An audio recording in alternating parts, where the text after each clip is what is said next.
Cancer rates in Kentucky are among the highest in the country, and we actually see that within the prisons here in Kentucky. Our patient population in the Kentucky DOC is a little bit over 24,000 patients, and anytime one of those patients is diagnosed with cancer, their information is brought to the oncology team here at KSR. I was working out and I noticed one of my calves was extremely larger than the other one. Extremely large, like softball size difference in the two. Had to see various doctors till we actually found a doctor who knew what it was. I started to have this feeling like I wanted to throw up. And after a couple of days, it kind of subsided. It came back again, started again, and I went to the hospital. And after x-rays and scans and whatever, they determined that I had cancer in my gallbladder.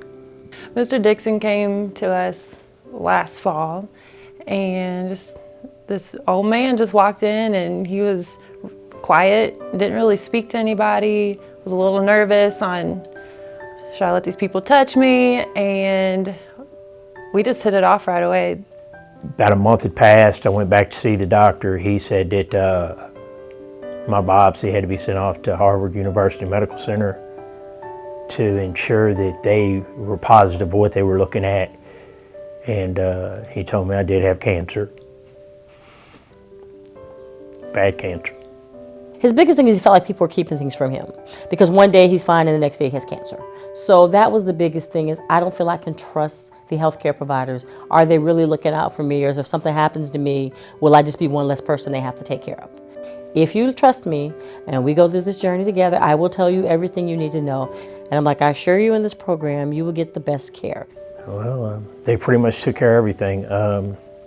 Ms. Garth and her team and my doctors, they come up with the chemo treatment plan, and of course we had the radiation treatment plan, and everything went pretty smooth. I mean, you couldn't ask for much more, considering the situation and the circumstances and everything like that. They were very comforting. They were reassuring. And once they started to explain, the team started to explain to me my ins and outs and all that involved chemo treatment, I thought, man, I'm in pretty good hands right here. As a matter of fact, she says, you belong to me now, so just, and that made me relax. I had a really good outing the first time, and from that point on, it's been nothing but compassion, concern. The relationship you have with the team around you it's important. There's a trust factor. There's the not knowing. There's so many factors, and you have to be able to put your faith into something, into somebody.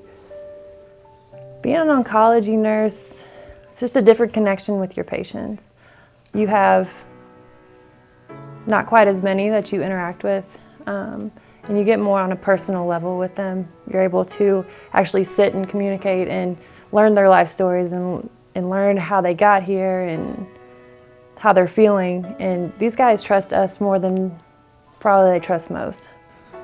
And the treatment started. I came here Mondays for labs, Thursdays for treatment, and of course all the chemicals that was being put in and all that. It was just, hey, it was like a walk in the park, just to be sitting in these chairs here, kick back, relax, knowing that I was in good hands. I went through 25 radiation treatments, and you could never tell no difference. And then immediately my calf overnight shrunk in half. He was really amazing. I mean, I try to be positive in every case, but in his case, it looked really gloomy because if you could have seen his leg beforehand, it really looked like we were gonna have to take so much tissue out that he wouldn't even have a leg. And it was just like everybody was on point with what to do, because 4 weeks later I was in surgery, but they had to take a significant part of my leg out. But I got a leg. But when they give you prognosis, the prognosis is based on what normally happens in a situation like this. But every situation is difficult. You could be that success story that walks out of here. And so that's why now when I see him on the yard, I'm like, look at you standing on your legs, both legs, and walking. and running and that sort of thing. And he never thought in a million years he'd walk again. I feel like I've been well cared for. And I don't see how I could have gotten any better treatment, even if I was a millionaire in the free world. I couldn't have paid for a better treatment than I've gotten. If my family member was here, I would want to make sure that they're getting adequate care and exceptional care for a patient that has, or a family member that has cancer or any other ailment that they may come across. The way I feel about the people that provided this care for me, I'm extremely grateful. I feel like Ms. Garth and her team had a hand in saving my life. Oh man, there's not enough words to say. I mean, thank you is simply not enough, but it sort of comes down to thanking. As a matter of fact, I feel like I owe my being to both of them. My name is Thomas. I'm 75 years old, a survivor of cancer. You can't say enough about someone who's played such a pivotal role in literally changing the outcome of your life. So, I mean, my hero. I'm Paul Martin, and I'm a cancer survivor.